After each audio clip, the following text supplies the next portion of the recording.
Olá, pessoal, boa noite, boa sexta-feira para todo mundo. Hoje um dia mais que especial para o canal MMA Debate. A gente, historicamente, sempre entrevista grandes lutadores, entrevistamos grandes mulheres também, mas basicamente mais homens, e a gente tem que dar espaço também para o MMA feminino. Se a gente pegar a história do MMA feminino com o masculino, várias das maiores, se a gente colocar a lista aí das 5 maiores lutadoras da história, pelo menos 3 são brasileiras, né? Então, assim, a gente tem que dar valor ao MMA feminino, elas têm muito talento, guerreiras também, uma história de vida muito, muito bacana, cada uma com a sua história, cada uma com a sua dificuldade, mas merece o espaço e é sempre bom para o canal MMA Debate dar espaço para o MMA feminino, que é o sexo, vamos colocar assim, que hoje em dia vem dando mais orgulho para a gente, né? Então, e é bom que a gente está conversando com uma das representantes mais talentosas, mais guerreiras, que eu particularmente gosto muito, além dela ser daqui da minha cidade, Belo Horizonte, ela tem aquilo que eu particularmente gosto, que é aquela pessoa porradeira, mas técnica ao mesmo tempo, e que também tem um chão bom. Então, assim, ela está pronta para qualquer situação.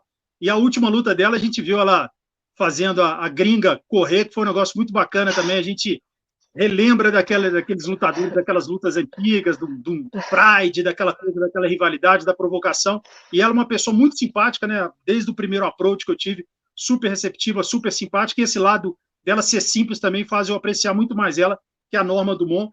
Eu vou até já começar a primeira pergunta para ela, emendando, né, se eu posso apresentá-la como peso pena, peso galo, porque está tendo essa mudança aí no UFC, mas antes de qualquer coisa, uma honra falar com você, eu admiro muito sua história e torço para você seja campeã, que eu acho que em breve isso vai acontecer.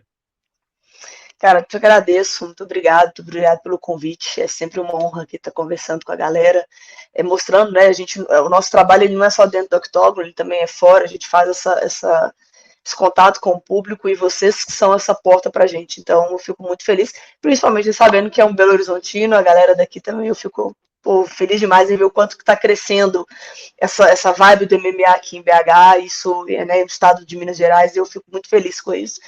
E começa já nas polêmicas, né?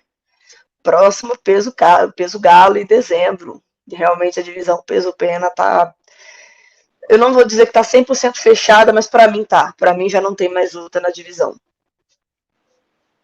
E assim, muita gente, muitos especialistas, quando teve a divisão dos penas e era a época de ouro da Cyborg, o pessoal já falava assim, a Cyborg vai dominar, como aconteceu até, lógico, a luta contra a Amanda, que também é outra monstro, né, vamos dizer. E você, muita gente já olhava, né, naturalmente, para você seria o peso ideal, e além de você, é uma mulher muito forte, né, a gente vai falar sobre isso, treinos com homens, e os próprios homens sabem, né, da força que você tem. Então, assim, seria uma divisão, era a divisão perfeita para você, né?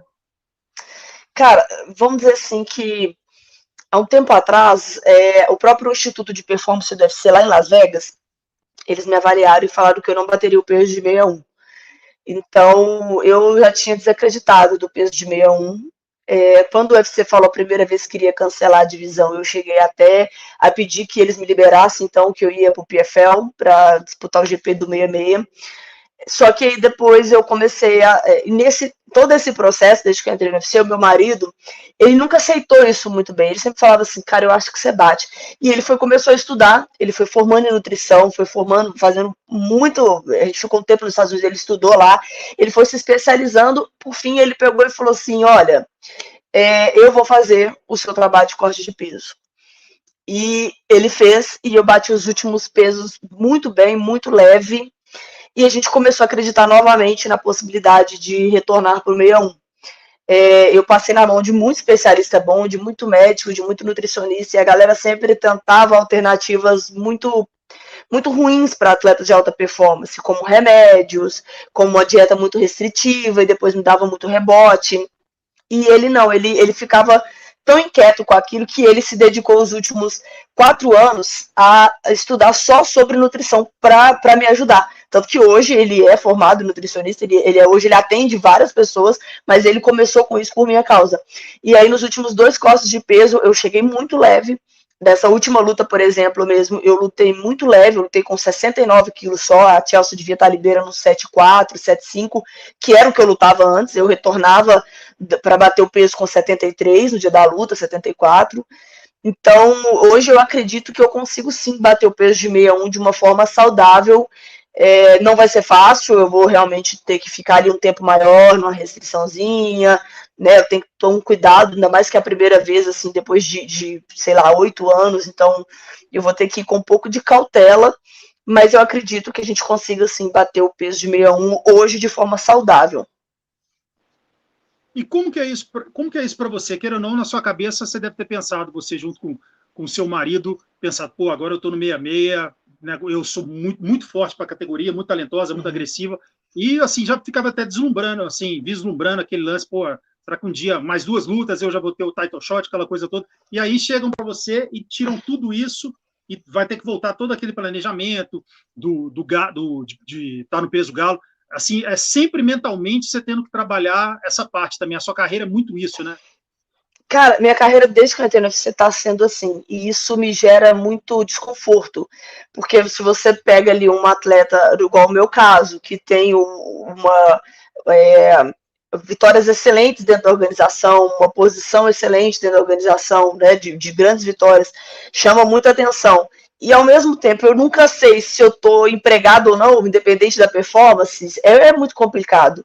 Então já era uma coisa que já vinha me incomodando, e a gente já tinha, inclusive, falando com o meu empresário, que é o Alex Davis, que é o seguinte: se depois dessa luta contra a Chelsea não fosse pelo cinturão do UFC, porque o último combinado é o seguinte, eu pedi para sair do UFC no final do ano, porque eu iria iniciar no PFL. O UFC não quis liberar e falou assim, olha, não, nós não queremos te liberar, nós vamos te dar uma luta no 66 e depois você vai com a Amanda, pelo cinturão. Eu falei, ok.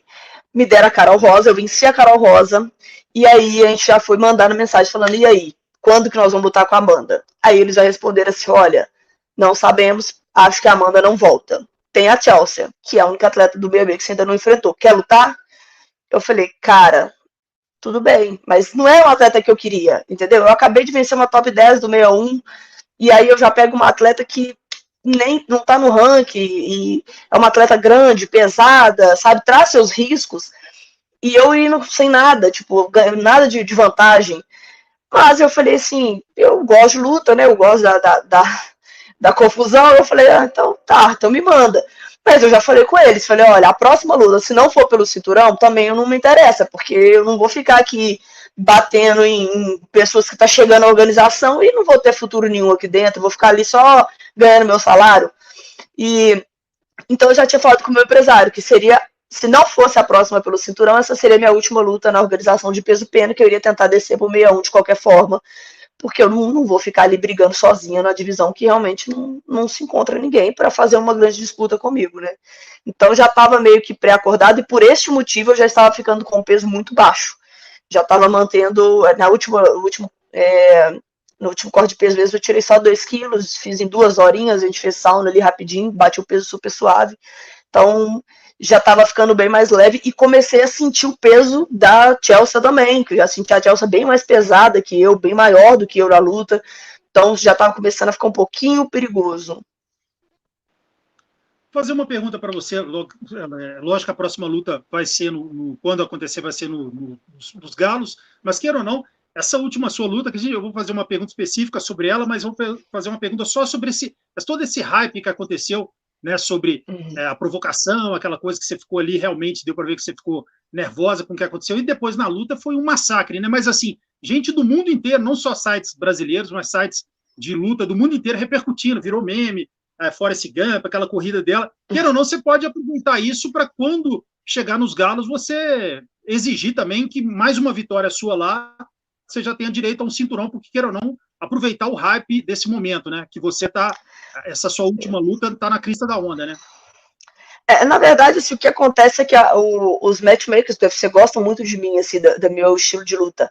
Apesar de eu não ter trago ainda nenhum nocaute, eu sou uma atleta muito agressiva, tenho um físico, né, mais impressionante, né, dentro do octógono, que eu sou grande, eu sou forte, isso chama muita atenção. Todas as minhas pesagens dá muita audiência, porque do tamanho mesmo, a galera gosta de ver. É um estilo agressivo diferente, eu falo muito nas entrevistas, nunca desrespeitei ninguém, né, a não ser realmente a Chelsea ali, porque ela passou do ponto e eu também acabei acompanhando ali, mas eu nunca tive problema em citar nomes que eu quero lutar, eu nunca tive problema em aceitar lutas. Eu falo isso com o Mick, que é o empresário que é o manager deve ser, eu falo, olha, só me manda o contrato e a data e o peso que eu tenho que bater, quem não importa. Então eles gostam muito de mim. Eu nunca tive uma situação de, vamos dizer assim, fora, lógico, pelo problema de fechar a divisão dos penas e eu não conseguir bater o galo, mas eu nunca tive um problema com a UFC, de um risco deles não me quererem me dispensar por não gostar. E com a descida do peso, eles estão muito empolgados, porque eles já tinham pedido isso várias vezes, eles já tinham pedido o Instituto de Performance para fazer os testes em mim, saber como eu bateria os galos. E aí o próprios os médicos e os nutricionistas do Instituto de Performance tirou o corpo de fora, falou, olha, ela não bate, não de forma boa, então nós não vamos envolver. Eles tiraram deles. Então, assim, o UFC tinha muito interesse nessa minha descida de peso. Já estamos negociando com eles a luta para dezembro, a gente já estava em contato com eles hoje. Eles já falaram que vai ser ali uma top, beirando ali uma 8 para baixo. Eles querem ali uma top 5, 6, tá? Já está em negociação.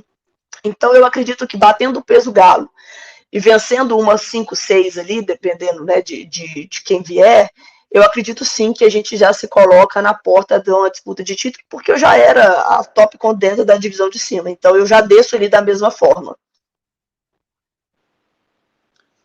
Bacana, deixa eu te fazer uma pergunta agora. Você já viu uma entrevista sua que você falava que gostava bastante de praticar futebol, vôlei, ali, quando adolescente era super competitiva. Fala um pouco pra gente, sempre teve esse espírito, e o que levou você a se interessar pelas artes marciais? Se eu não me engano, aos 14 anos você começou a fazer jiu-jitsu, mas assim, quem que te apresentou o jiu-jitsu? Foi um namorado na época, alguém da família, ou você assistiu a algum evento de luta e falou, pô, quero aprender a me defender? E outra pergunta dentro dessa, quem foi o primeiro grande ídolo que você teve no mundo da luta? Bom, na verdade eu sempre pratiquei atividade mesmo, assim, desde nova. Eu não consigo lembrar uma época que eu não estava treinando alguma coisa. Na época de escola, eu participava de vários times de futebol, time do bairro, time da escola, time do clube que tinha perto da minha casa. Então, assim, eu gostava muito, né? Às vezes eu matava aula para jogar bola, às vezes eu matava aula para jogar queimada, vôlei, participava de todos os campeonatos que tinha na escola, vôlei, handebol, futebol. Eu sempre fui muito dessa parte mais atlética, assim, sempre gostei. A luta foi quando eu sempre tive essa vontade de fazer capoeira. Eu era apaixonada com capoeira. Só que eu não tinha condição de pagar. E aí, quando eu mudei para Belo Horizonte, que eu morava em Ribeirão das Neves, eu mudei para Belo Horizonte e a gente mudou para uma academia do lado de uma academia que tinha o jiu-jitsu. Eu lembro que na época era R$25. E eu ficava falando, eu preciso, eu queria. E aí um amigo da minha mãe, vendo que eu queria muito, eu e a minha irmã mais velha, ele foi e falou assim, não, eu vou pagar para vocês. E aí a gente ia lá e fazia o treino de jiu-jitsu e fazia a musculação, porque o cara da academia, tipo, bem que deixou, falou, não, pode malhar também. Então eu comecei com 14 anos a treinar o jiu-jitsu e a musculação. Quando deu ali um pouquinho, meus 15 e pouquinho, eu tive que parar, porque eu tive que começar a trabalhar. Só que eu trabalhava, chegava em casa, eu estudava de manhã, trabalhava à tarde, meio horário, eu chegava em casa 8 horas da noite e eu ia correr na rua, eu ia correr na Pampulha, eu ia fazer flexão de braço, né? Eu na época estava um pouco apertada ainda para eu pagar a academia, né? Porque o cara já não pagava mais, eu já não era mais uma criança, né? Já era uma adolescente. Então, só que eu tinha que ajudar em casa, então não sobrava dinheiro e eu fazia os meus ali, jogava bola no final de semana, sempre fui muito ativa. Quando eu comecei a fazer os meus 18 para 19, foi aonde eu achei a academia de Sandai. Eu já tinha uma condição melhor, eu já tinha subido no emprego que eu estava, já recebi um pouco mais, e aí foi aonde eu voltei a praticar a musculação na academia e voltei a praticar o Sandá. E foi paixão à primeira vista. Sempre gostei, desde nova. Filme preferido, Mortal Kombat. Adorava, assistia todos. Levantava, desde pequenininho, eu lembro que eu pegava os colchão, levantava os colchão, ficava brincando de dar jab direto no colchão. Então, era muito brigona na escola. Sempre fui brigona. Nossa, minha mãe já me tirou de dentro do camburão umas 3 vezes. Então, assim, eu tinha muito essa coisa de gostar mais dessa parte mais agressiva mesmo, dessa parte de luta, de combate. E agora, o grande ídolo, assim, que me inspirava no início, obviamente, que era Vanderlei, era Vitor Belfort, né, o Shogun, Minotauro, mas de mulher foi a Cris Cyborg, que foi a primeira vez que eu vi uma mulher lutando, foi até a luta dela contra a Kate Zingano, e eu falei, caramba, essa mulher é muito sinistra. Lógico que depois veio a Ronda, Holly, a Amanda, obviamente, né, a Amanda veio, estourou ali, a fama dela estourou depois da fama da Holly, né, mas aí depois elas foi vendo as mais atuais.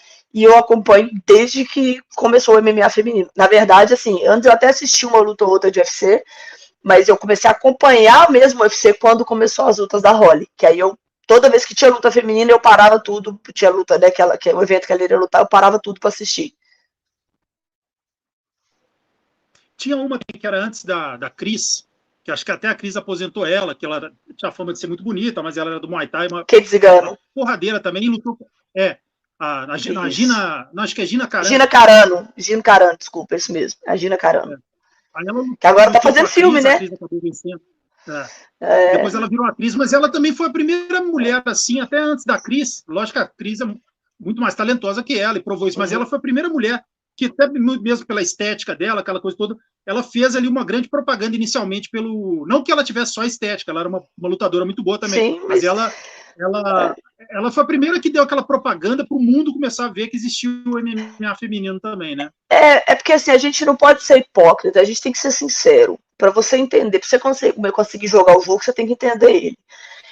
O MMA, ele basicamente, o público dele, hoje talvez esteja até um pouquinho menos, mas antigamente era 100% homem, entendeu? Hoje você tem ali o público talvez 80-20, sabe? É um público masculino. E com toda sinceridade, a gente tem, assim, boa parte desse público masculino não está interessado em ver lutas femininas porque acha que elas são muito boas. Mas se botam uma mulher bonita, eles querem ver. Então isso já vem, assim, é uma cultura um pouco atrasada nossa ainda no meio do MMA, mas ela é assim que funciona. Então, assim, a Cris sempre foi muito boa, a Amanda sempre foi muito boa, mas nunca teve muito destaque porque nunca tiveram uma estética muito vendida para homens, entendeu? Aí você pega Gina Carano, Kate Zingano, Misha Tate, Holly Holm, Ronda House, que foi as atletas que tinham um físico mais, vamos dizer assim, que a maioria dos homens gostavam mais, que eram mais sensuais, mais bonitas, né, ao olhar dessa galera. Então, aí que eles param e falam assim, a Ronda. O UFC, a divisão feminina começou por causa da Ronda, porque o Dana White achava ela linda e ela era uma atleta excelente. Então, não tira o mérito dela ser uma atleta, mas a gente não pode negar que isso, de fato, chama a atenção da organização, e aí não adianta culpar a organização, falar, a organização é machista. Não, o público é, entendeu? O nosso público é assim, não só no Brasil, mas no mundo, entendeu? Se você coloca a luta de duas mulheres bonitas e duras, a galera para assistir muito mais do que se você colocar uma pessoa que esteticamente não é tão padrão quanto eles esperam.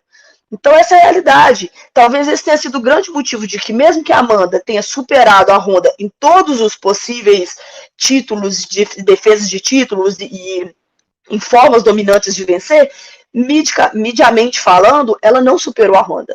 A Ronda ainda é a atleta com o maior número de mídias que teve na organização e é uma atleta que vendeu mais pay-per-view de todos. Entende? Agora, falar assim que é porque a Ronda era, sei lá, melhor do que a Amanda, não era, não passou nem perto. Tecnicamente falando, a Amanda é mais completa, uma atleta mais dinâmica e muito mais dominante. Enfrentou adversários muito mais, né, tarimbados do que a Ronda. Mas a Ronda fez mais sucesso. Por quê? Porque ela tinha um físico muito bonito, era uma mulher muito bonita. Falando nisso na Amanda, né? A gente não sabe que ela é uma mulher jovem e pode ser que ela volte, aquela coisa toda, daqui a alguns anos, e vamos supor que, hipoteticamente, acontecesse uma luta entre vocês duas, vamos colocar assim, apesar de serem muito completas, mas eu vou chamar vocês duas de strikers, com a mão pesada, com aquele soco que pode desligar numa hora para outra, enfim. Qual seria o seu jogo para vencer a Amanda? Lógico que você já tinha até a pretensão de lutar com ela, educadamente, você sempre disse, até porque uma forma de se testar justamente com a grande campeã e tal. Qual que seria o seu jogo, gameplay, para ganhar da Amanda? Cara, a Amanda, ela tem um jogo muito cauteloso, sabe? E a Amanda, ela é uma atleta que você tem que segurar ali, principalmente os 2 primeiros rounds, porque ela tem um punch muito pesado, tem bons chutes, é uma atleta inteligente, mas a gente também tem ali uma queda do terceiro round em diante, então provavelmente, né, se tivesse uma luta com a Amanda, seria uma luta de 5 rounds.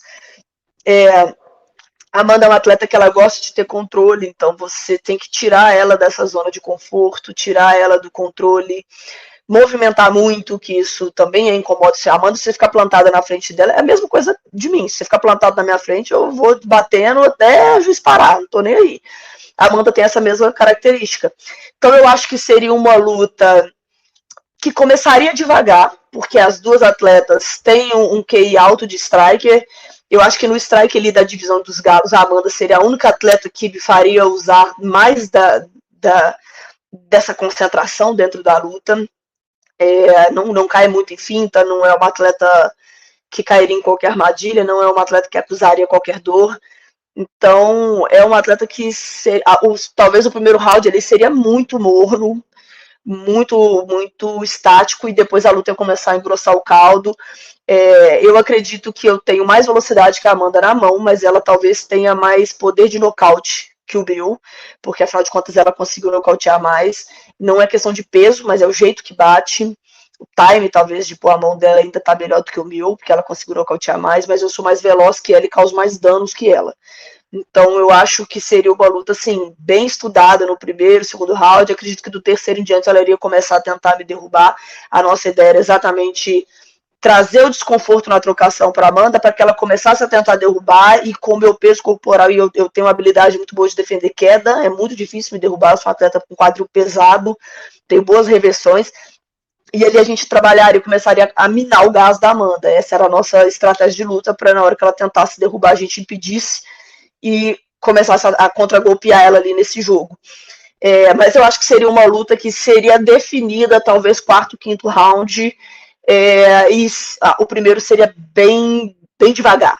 Seria um round bem difícil, talvez, de pontuar. Que clássico, né? Tem umas lutas assim hipotéticas que só fica na nossa imaginação, né? Quem sabe um dia aconteça, enfim, pode acontecer. Eu adoro a Amanda, viu? Eu gosto muito da Amanda, a gente tem um relacionamento muito de boa fora do octógono, mas, cara, não tem como falar que eu não queria enfrentá-la, né? Seria ali a nossa maior representante. Então, vencer a Amanda, quando você vence o maior de todos da sua era, você se torna o iniciante você começa a iniciar o seu maior de todos os tempos da sua era ali, né? Mas eu entendo o cansaço dela, respeito muito, e se um dia ela quiser voltar, eu com certeza, assim como se a Honda estava cogitando a possibilidade da Honda voltar aí, eu com certeza vou estar aqui na fila pedindo, assim, deixa eu receber de volta, porque seria uma honra gigantesca.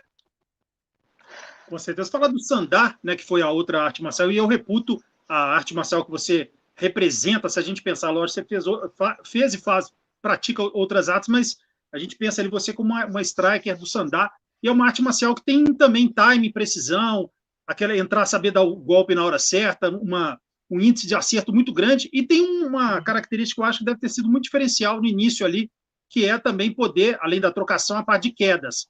Conta um pouco para a gente o que fez ou faz o Sandá ser tão importante dentro da sua vida e dentro do seu jogo na parte esportiva. Cara, o Sandá é um jogo muito completo de trocação, né? Porque a gente tem que trabalhar velocidade e precisão. E punch, porque no Sandá, se não causa dano, né, se o árbitro não escuta barulho ou causa dano, o seu golpe também não contabiliza. E a gente tem o lema no Sandá, que é: se está longe, chuta, se está perto, soca, se chega mais perto, derruba. Então isso eu carrego para mim, e é um jogo muito bom para o MMA. Lógico que, como toda arte marcial, tem adaptações, mas me ajudou muito, porque eu chuto bem, eu controlo bem a distância, a gente trabalha muito com golpes limpos, né? Ou espera o momento para poder golpear com contundência, circulação, movimentação, porque o Sandá ele é feito num tablado, então você luta a 1 metro de altura do chão, e você pode ser arremessado lá de cima, você pode cair lá de cima. Então, eu já caí, inclusive, umas 2 vezes no Campeonato Brasileiro. Então, assim, você tem que ter o controle do octógono também, do tablado, no caso do Sandá, né? Porque se você não pode ficar só indo para trás, senão você vai cair.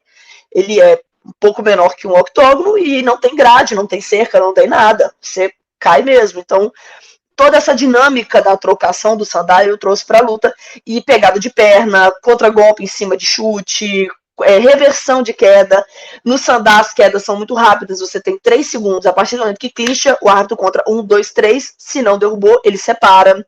Então as nossas quedas são quedas explosivas, quedas rápidas, é você entrar botando um gancho, é você entrar cinturando, botando para baixo, você entrar no double leg, no single leg, então são quedas muito rápidas. E essa dinâmica foi muito boa para mim na luta do MMA, porque isso me deixa rápida, com uma boa movimentação, com uma boa resposta. O sandá é muito resposta também, a regra do sandá também é não deixar nenhum golpe sem resposta, então isso me ajudou muito, me agrega muito pro MMA, e eu já treinava jiu-jitsu, gosto muito, então foi somando ali, e eu sou uma pessoa que eu gosto de trocar, mas eu não tenho problema nenhum de botar para baixo. Se eu ver a brecha, eu vou derrubar, inclusive, vou ficar ali fazendo jogo, machucando a pessoa, trabalhando no ground and pound, né? Se a pessoa abrir, eu só lutei com faixa preta e marrom, então se abrir brecha, nós vamos trabalhar para pegar também, mas a maioria fecha ali, se protege, mas para mim não teria problema nenhum, e o sandá me ajudou muito nessa dinâmica de luta, nesse QI de luta, porque a galera do sandá trabalha muito essa inteligência de luta, assim, de ver para bater. E isso me ajuda muito no MMA, ainda mais com aquela luva seca, que é uma das coisas que eu sempre falo para atletas de MMA. O grande diferencial de qualquer strike, luta de trocação, para o MMA é a luva, né, no caso da pancada. Então, é só vocês observarem, a luva é menor, então ela causa mais dano do que qualquer outra. Se você não souber usar isso, alguém vai usar contra você.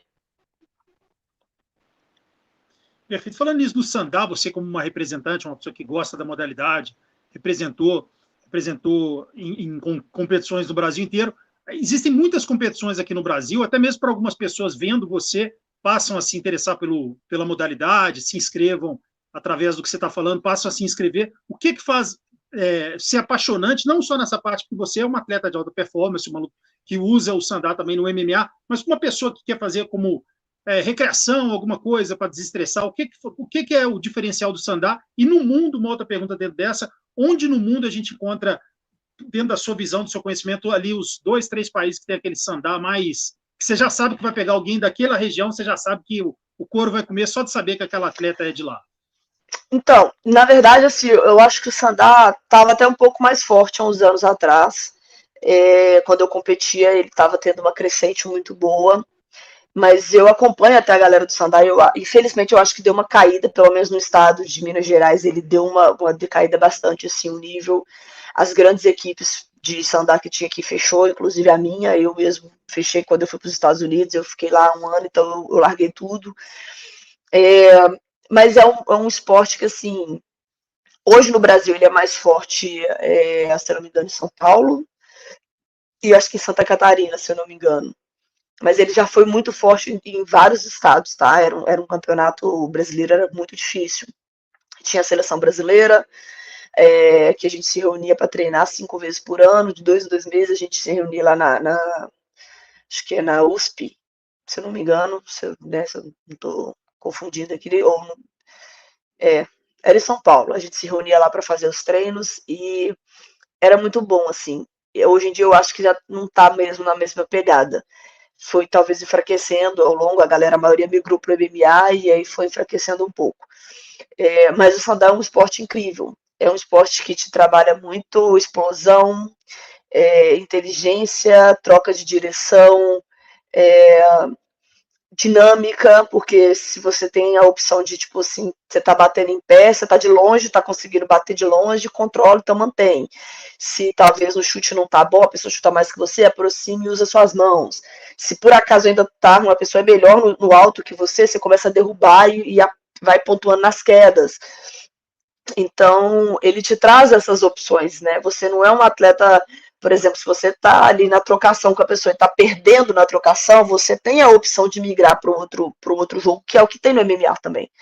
Então, o sandá ele é muito dinâmico. E o treino é muito variado, porque um dia você treina a mão, outro dia você treina chute, no outro dia você treina queda, no outro dia você treina sequência de mão e perna, sequência de queda. É muito divertido, sabe? Defesa de queda. Eu realmente vira e mexe, ainda mais em off, eu falo com meu esposo assim, eu quero voltar a fazer meus treinos básicos de sandá. Eu sou um atleta que eu gosto muito de base. Então eu volto a fazer o treino base de sandá, eu volto a fazer o treino base de jiu-jitsu, né, estabilizar uma base, esse tipo de coisa, eu acho importante.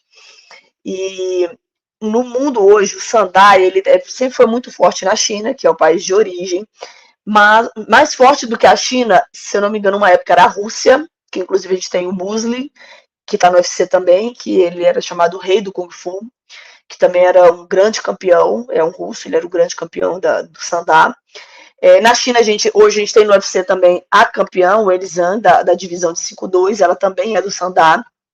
A terceira ou a segunda colocada, não sei em qual posição que ela tá, é outra chinesa, também é do sandá.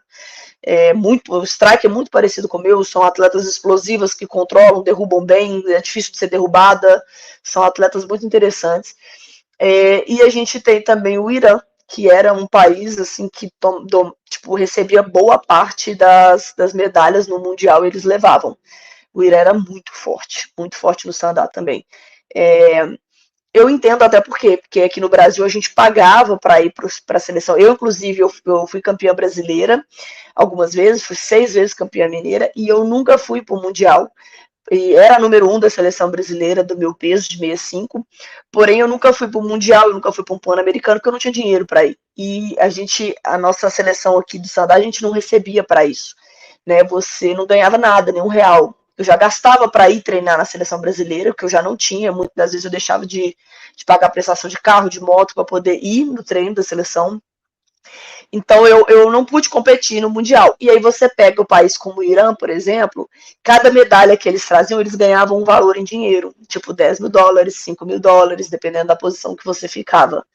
Então você tem ali a galera investindo e você tem os melhores do mundo, de fato, querendo ir para o campeonato mundial. Aqui no Brasil, muitas das vezes a gente, nos treinos da seleção, era separados em grupo, time A, time B, time C.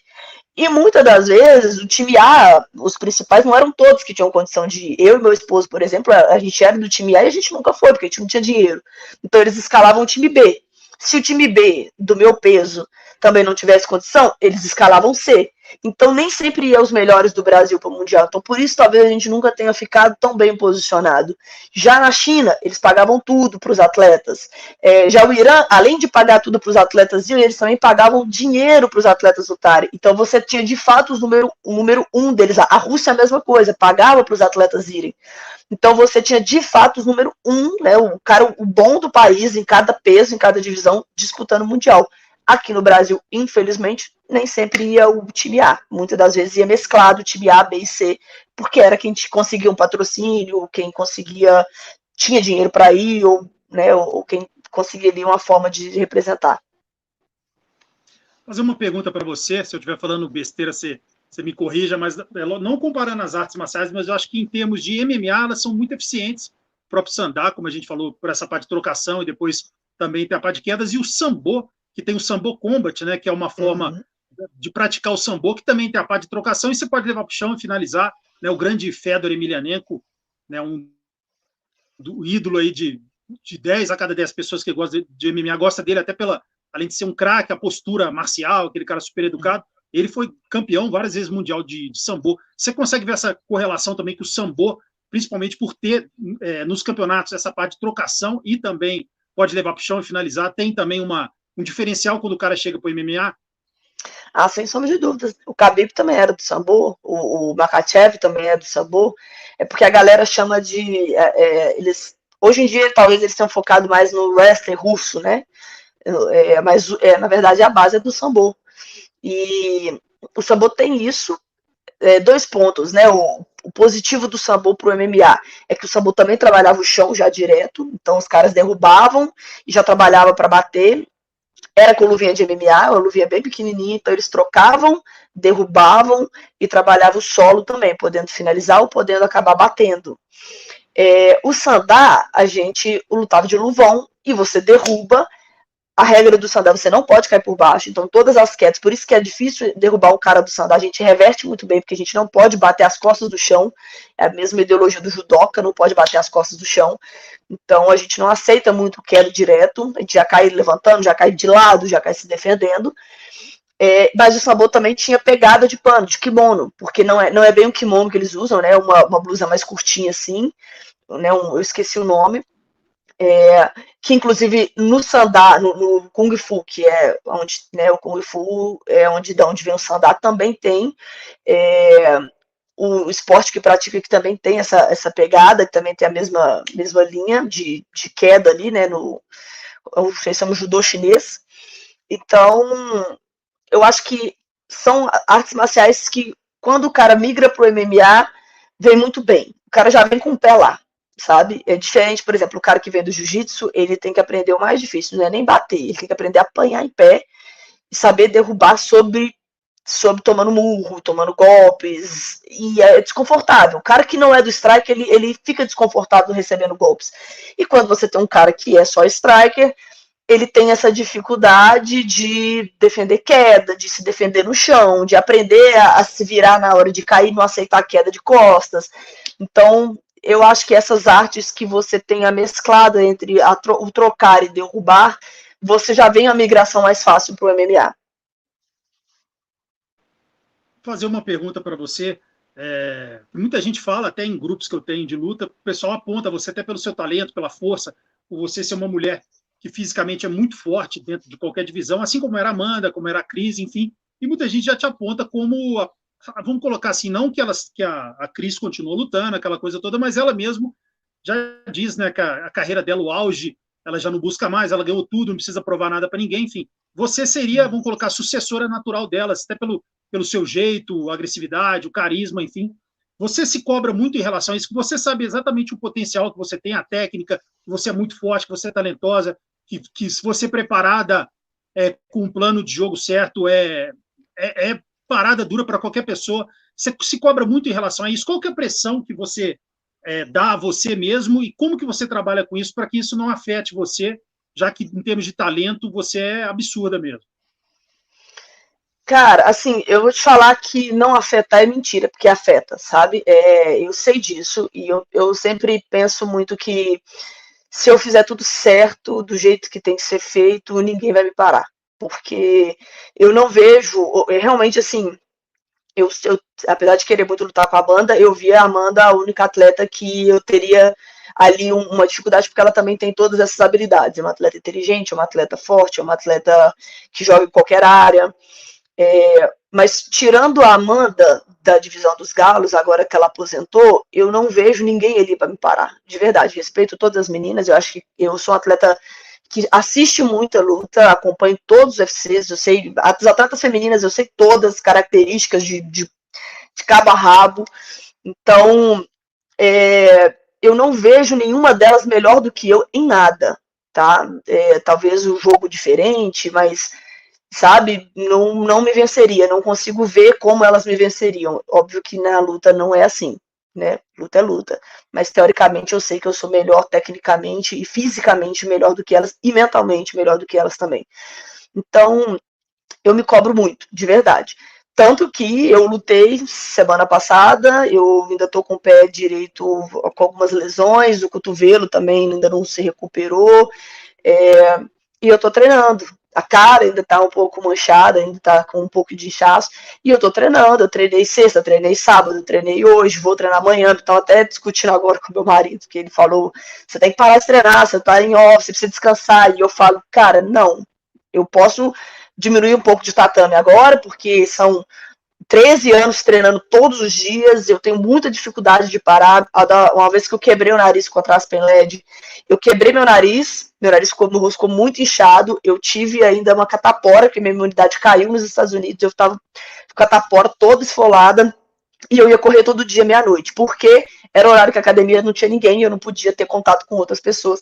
Então eu ia para academia com o nariz inchado, quebrado, e cheio de catapora, mas eu ia correr.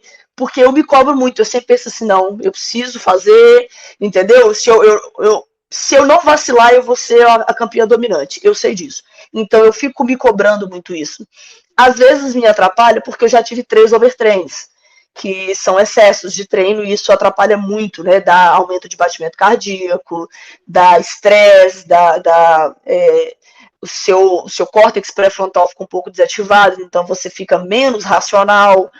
já tive, então hoje eu faço um acompanhamento, minha preparadora física, que é minha fisioterapeuta também, com meu marido, que é meu treinador, eles controlam muito a carga de treino, exatamente porque como é que chama? É repetitivo. Depois que você tem uma vez o overtraining, ele pode voltar a qualquer momento, sabe? Você fica mais sucinto até o overtraining de novo. Mas sim, é uma coisa que por mais que me deixa, vamos dizer assim, bem feliz e confiante no que eu preciso fazer, eu também penso assim, cara, eu não posso errar porque só depende de mim, literalmente. Eu só preciso estar bem para eu botar a mão na cinta. Então isso é desgastante também, sabe? É uma cobrança difícil, que até para me tirar desse meio é complicado. Hoje mesmo a gente já estava começando, né, conversar, meu empresário estava conversando com o manager do UFC, eles já estavam fechando ali um atleta para dezembro, e aí eu já tenho que me controlar, porque eu já falo, cara, tá, nossa, eu já quero treinar de novo, e, cara, não pode, eu tô toda ainda quebrada das últimas 2 lutas, eu não recuperei, ainda tô com lesão, eu lutei lesionada, na verdade acho que já é o 4º camp seguido que eu luto com lesão, então eu preciso tentar parar um pouquinho, dar ali um mês de pisar no freio mesmo, né? Mas aí eu falo com ele, eu vou pisar no freio, mas eu vou treinar 3 vezes por semana. Aí ele fica tipo, é muito difícil controlar isso, né? Mas me faz bem, eu preciso. Mas é uma cobrança boa, mas que também causa danos. Você falou de lutas, essa sua luta com a Aspen Ladd foi uma luta bem marcante também. E vamos falar dessa, até porque eu acho a Aspen muito talentosa e agora ela está se reencontrando em outro evento, enfim. Parece uma atleta muito dura, né? É uma atleta muito dura, mas é o que eu falei sempre, é uma atleta dura, uma das mais fortes ali na grade de força física mesmo, eu percebi ela é uma atleta forte, mas não tem que ir na trocação comigo, entendeu? É uma atleta brigadora, tem bons punches, o cruzado dela, a mão pesada que ela tem, mas é uma atleta que não tem QI, não tem movimentação de perna, entendeu? E na verdade ele tá contra a Holly, então pensa no quanto de movimentação eu não tava treinando, né? Porque a Holly movimenta muito. Então, quando caiu a luta, a Aspen Ladd entrou com uma semana antecedência da luta. Ela também ia lutar uma semana antes, ela não bateu peso, então eles remarcaram a luta dela uma semana depois comigo. E quando me falaram, como eu te disse, eu conheço todas, quando me ligaram, falaram assim, olha, a Holly saiu da luta, mas a gente tem Aspen. Pode ser? Eu falei, pode. Desliguei o telefone e falei com o marido assim, trocou pela Aspen. Bater, jab direto, sair. Jab, sair, jab, sair. Ela vai tentar me derrubar a qualquer custo. Nosso US está bem afiado, porque eu tinha treinado para defender contra a Holly. E eu falei com ele, é só não deixar ela cair por cima, porque ela é muito perigosa por cima. É uma atleta que realmente o jogo dela de chão, principalmente por cima, o ground and pound dela é muito forte. Então eu falei com ele, a gente só não pode deixar cair e bater e movimentar, porque em cima ela não me acompanha.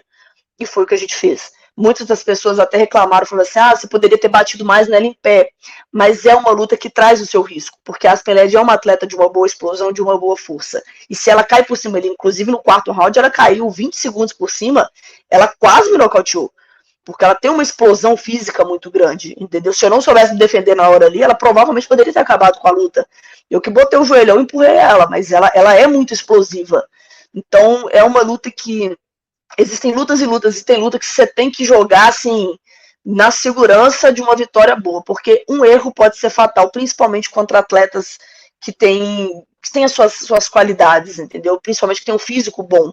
Você não pode vacilar muito, porque se você cometer um risco ali, um erro ali, pode acabar com a sua luta, uma luta ganha. Você falou da Holly Holm, que era quem você ia lutar, que também se transformou ao longo da história numa grande estrela, por vários motivos, o talento, como você mesmo disse, a parte estética, que vende muito lá, principalmente lá fora, enfim, mas é lógico, uma grande campeã, que antes dela ir para o UFC, ela já tinha sido campeã de kickboxing, campeão de boxe, então, assim, ela tem ela é uma striker, assim, tanto com socos e chutes muito contundentes. Qual seria o seu jogo ali para ela? Seria aquele depois do terceiro round, não sei se seria uma luta de 3 rounds, né? Não seria uma luta de 5 rounds, mas seria dar uma cansada nela para depois impor o seu jogo, evitar ali a trocação franca no início? Não, na verdade seria uma luta de 5. A gente vai fazer a luta principal. A Holly não é uma atleta que você ganha ao longo do tempo, tá? É uma atleta ao contrário, ela tem muito gás. Então é uma atleta que provavelmente ali no 5º round ela vai estar melhor que você. Tem que tomar muito cuidado. Porém, a Holly é uma atleta que ela já não tem mais a força física que ela tinha antigamente, e toda vez que ela lutou contra atletas de força, ela ficou muito desgastada, que foi contra a Germaine Randami, que é uma atleta forte, contra a Chris Borg, uma atleta forte, que ela foi fazer o jogo de grade e ela acabou se desgastando, porque as atletas também tinham uma força física e um peso corporal. No 66, essa luta, por exemplo, me favorecia muito em cima da Holly, porque eu chegaria muito maior que ela na época, né? Hoje em dia não, hoje em dia a gente já estaria quase do mesmo tamanho. Mas o que acontece? A Holly, ela tem uma característica, a trocação dela não é ruim, mas não é igual a Amanda. É uma atleta que, se você jogar a finta, ela cai. É uma atleta que ela sempre usa o mesmo jogo. Ela caminha para o lado bom dela e tenta dar os laterais. Se você sai da linha do lateral, ela sempre que ela vai atacar, ela freia e ela arremessa 4 golpes em linha reta, né, jab direto e depois o chute na cabeça. A gente tinha estudado para isso, inclusive na época eu tinha trago um cara que era um ex-parceiro de treino dela, que saiu da equipe, então era o Pat Mix, que é até o campeão do Bellator hoje. Ele que fazia os sparrings comigo, imitando a Holly, porque ele treinou com ela há muitos anos, sabia das habilidades dela, e o jogo era exatamente esse, cercar a Holly, bater, cercar da forma certa, né, cercar ela matando a perna dela de onde ela, para a direção que ela gira, e bater com contundência. Bater com muita contundência. E na hora que ela parasse para dar o tiro dela, a gente se movimentaria para o lado e deixaria ela passar limpo. Porque ela é uma atleta que faria isso. E muita reversão de grade, porque talvez era um jogo que ela iria querer fazer. Derrubar, não acho que a Holly conseguiria me derrubar, não acho que ela é uma atleta que tem habilidade para isso, nem força para me derrubar, mas ela tentaria segurar na grade e tentaria entrar com esse soco em linha reta dela. Então a gente tinha estudado muito para pegar ela no contragolpe. Na hora que ela freasse, ou uma vez ou outra a gente sairia, e na hora que ela parasse para dar a sequência, a gente contragolpearia com a mão direita junto com ela. Foi assim que, inclusive, a Valentina Shevchenko pegou ela algumas vezes, a Amanda cutucou ela e fez em cima do erro dela, porque toda hora ela levanta a perna da frente para dar o lateral, a Amanda pegou o chute nesse ponto, neste momento. A Germaine freou ela, porque toda vez que ela ia dar o bote, a Germaine entrava junto com ela e a Holly absorvia o golpe. A mão da Holly não tá com tanta potência, porque ela arremessa muito rápido, então perde um pouco a potência. A Germaine e a Chris Borg cercavam ela e batiam com contundência, não fazia ela andar para trás, não deixava ela explodir para frente. Então seria esse jogo, eu teria que pressioná-la e causando dano nela ao longo da luta para que no quinto round ela não chegasse melhor do que eu. Porque na época era uma característica da Holly o gás. Hoje em dia você vê que já não é mais o mesmo, ela já não está absorvendo. A Chitara é uma atleta que, apesar de bater pesado, é uma atleta leve, e a Chitara estava botando a mão no rosto dela, ela estava acusando muitos golpes, então ela já não tem mais essa pujança física que ela tinha antes. É por isso que eu falei que, hipoteticamente, se uma luta acontecesse hoje, um exemplo, seria estudar, que eu acho que ela ia morrer no gás, assim, ao longo. Ela não tem mais aquele gás. Certeza. Ela tentaria provavelmente me segurar na grade e isso causaria muitos danos para ela, muito dano físico, porque a força é diferente. Eu e ela, até tirei uma foto com ela, nessa última luta a gente estava lá, a gente se encontrou no hotel, conversou um pouco, e a gente tirou uma foto, o meu tamanho está bem maior que o dela. Mesmo eu estando leve, eu tinha acabado de bater o peso, ela também, mas ela tá muito magra. A Holly sempre foi uma atleta de muita força. As pernas dela eram grossas. Eu lembro até na pesagem que tem um vídeo que a galera ficou doida com ela na época, porque ela foi de. Não sei se ela foi, cara, a Misha, e ela tava de vestido e salto alto, e aquelas coxas grossa, bonita, forte. Ela não tem isso mais. Hoje a Holly é muito magra. Eu até estranhei quando eu vi ela pessoalmente, porque eu falei assim, nossa, eu imaginava tipo assim, uma mulher grande, né? Uma mulher forte, e ela não tem mais esse vigor físico. Então eu acho que, assim, realmente, provavelmente a luta não duraria muito.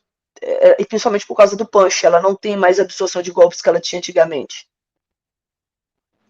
A gente, no início, falou de pessoas, e hoje em dia você é uma das que representam o MMA feminino no Brasil e no mundo, você é apontada como uma das melhores pound for pound, mas a gente pegar a história de pessoas que fizeram a propaganda para o MMA, as Pelés, os Garrinchas, né, os Zicos, os Romários do MMA feminino, vou colocar a Gina Carano, foi a primeira, não por ela ter esse talento todo, mas a primeira por questões maiores, ela fez a propaganda, aí tem, lógico, a Cris, a Amanda, a Honda, enfim, a própria Holly, mas uma que eu acho assim, não comparando nenhuma delas, mas uma que você citou há pouco tempo, que eu acho ela fantástica, até porque eu acho que perto de você, por exemplo, ela deve ser, tipo assim, uns 10 centímetros menor, e é dureza para qualquer um. Fez duas lutas com a Amanda, uma tem gente até que acha que ela venceu, que é a Shevchenko, né? A Shevchenko, ela tem uma coisa diferenciada, né? Fala um pouco sobre ela, a sua visão sobre ela, para a gente poder saber o que uma atleta de alta performance pensa de outra.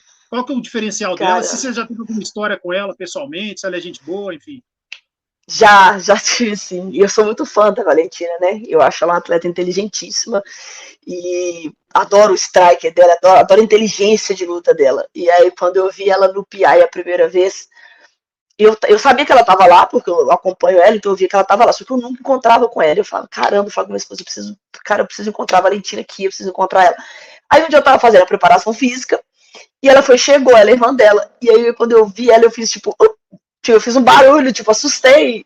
E ela olhou pra mim assim com a cara, tipo, o que essa menina tá fazendo? E aí eu fiquei assim, tipo, querendo conversar com ela e eu não conseguia falar. E eu fiquei assim. Aí eu falei com meu marido assim, é ela, Valentina. E ele falou assim, tá, né? Ela pegou e foi embora e eu não consegui falar nada. E ele falou assim, por que você não chamou pra tirar uma foto? Ela fala português. Eu falei, travei. Eu não sei nem que barulho que eu fiz, que som que eu fiz quando ela chegou. Eu travei. Só que aí depois, umas semanas depois, eu estava conversando com a Josiane, que é uma atleta do UFC também, que é do Panamá, e eu e ela conversando, ela estava treinando com a Valentina, ela estava participando do camp da Valentina, e a Valentina chegou. E eu já tinha falado com ela, falou, cara, eu sou muito fã da Valentina e tal. Aí ela falou assim, eu vou pedir ela tirar uma foto com você. E nisso que a Valentina chegou, ela chamou e falou, olha, Valentina, ela é sua fã e tal, eu queria conversar com você. Aí a Valentina chegou, muito simpática, falou, oi, tudo bem, prazer. Eu falei, cara, você é incrível. E cara, é uma atleta muito pequena. E isso que é impressionante, porque ela é uma atleta pequena, não é magrela, é uma atleta que tem um shape bom pro peso dela, mas é uma atleta muito pequena, e ela conseguiu dar trabalho para atletas como Holly Holm no auge. Ela ganhou da Holly dominante, deu trabalho para Amanda, né? Até questionável ali a última vitória da Amanda sobre ela, que a Amanda também é uma atleta muito grande, muito forte. Então, assim, ela é uma atleta que você fala, caramba, cara, como assim? Sabe? Ela é fora da curva. Característica principal da Valentina, eu acho que é a cabeça dela. É uma atleta muito inteligente, é uma atleta muito focada, é uma atleta que não para, nada tira ela do centro dela, nada tira ela do objetivo dela. Ela perdeu para mexicana agora, mas é normal, uma hora ou outra pode acontecer, é o que a gente falou, alta performance contra outros atletas de alta performance, um erro pode te custar sim uma luta. A Amanda provou isso quando ela perdeu para Juliana, que é uma atleta que para mim muito inferior à Amanda, mas a Amanda perdeu num dia ruim. Quando você vai lutando muito, vai se expondo muito, você uma hora ou outra você acaba vacilando no momento da luta, ele perde. Isso acontece. Entendeu? Mas eu acho que ela vai voltar e, apesar de achar graça, uma gracinha e uma atleta muito dura também, eu acho que a Valentina vai atropelar ela igual a Amanda atropelou a Juliana na volta, porque volta mais motivado, mais focada e um strike absurdo, um QI de luta absurdo, tanto no alto quanto no chão, um grappler forte, não é, obviamente, não é uma atleta de jiu-jitsu finalizadora, mas tem um controle posicional incrível no chão, uma força física absurda para o peso. E eu acho isso, mas tudo para mim, o que mais me chama atenção na Valentina é a frieza, é as expressões frias, é a calma, é a inteligência de luta, é a forma de saber que ela é a melhor na divisão dela, que eu acho que isso é muito interessante, porque isso cerca ela de uma confiança muito grande. E, obviamente, eu descendo para o 61, eu acredito que existe sim a chance de mais cedo ou mais tarde a própria Valentina querer subir para pegar o cinturão do 61, depois que ela retomar o de 57, se ela retomar. Talvez se não retomar também pode ser que ela suba, mas eu acho sim que existe essa chance porque ela sempre quis esse cinturão e quando ela perdeu a segunda luta para Amanda, ela ficou muito revoltada porque ela falou várias vezes que o cinturão de 61 era dela, inclusive ela e a Amanda tiveram umas farpas entre elas por isso. Então, para mim seria incrível Lula enfrentar a Valentina, obviamente sou muito fã dela, mas seria maravilhoso disputar o QI de luta com ela dentro do ringue, dentro do octógono. Bacana. Fazer uma pergunta para você. Com certeza, eu nunca vi você falando sobre isso, mas eu acredito que sim. Até como a Cris Cris, você, Amanda, que são mulheres muito fortes, com uma força física, uma habilidade natural para aprender as coisas rápido. Vídeo que você fazia vários esportes quando adolescente e tinha uma destreza muito boa em todos eles. Mas você, todo mundo sabe que você, a Cris na Chutebox treinava lá com aquelas feras e botou muita gente ali para dormir, e o pessoal também não avaliava, não aliviava com ela. Você, com certeza, ao longo de todo esse processo, obviamente, até por você ser uma mulher muito forte em termos do UFC, você é a mais forte de lá. Imagine numa academia normal, vamos dizer assim, em Belo Horizonte, porque aí que você não vai encontrar um sparring realmente do seu nível para trocar. Então, você acaba que tem que trocar com homens, até mesmo melhora a sua absorção, você saber, pô, se eu vou fazer um homem ser nocauteado, quando eu for lutar na minha divisão, fatalmente a mulher vai ser também, enfim. Conta alguma história de alguma vez que você nocauteou alguém, ou de alguma gracinha que alguém fez, não acreditando, pô, essa menina não vai conseguir me nocautear, e você nocauteou. Com certeza tem alguma história nesse sentido, né? Cara, tem algumas, assim, eu particularmente não gosto muito de falar de treino, porque eu sempre falo que o que acontece no treino fica no treino, até porque ali é o local onde você tá ali para errar e para aprender. A gente bate muito nessa tecla com todo mundo. Toda vez que você joga só para ganhar, você não evolui. Então, se você está treinando e você não pode perder nenhum round, porque não, eu sou atleta UFC, eu não vou aqui perder para qualquer um treinando comigo. Quando você faz isso, você não evolui, porque você vai jogar sempre na zona de segurança. Então você nunca vai testar algo novo, porque você tem medo de dar errado, porque isso é o que você faz na luta. Você não testa algo novo na luta, porque pode dar errado. Você testa no treino, e quando ele está bem encaixado, você solta na luta. Mas já aconteceu algumas vezes de eu nocautear alguns homens no treino.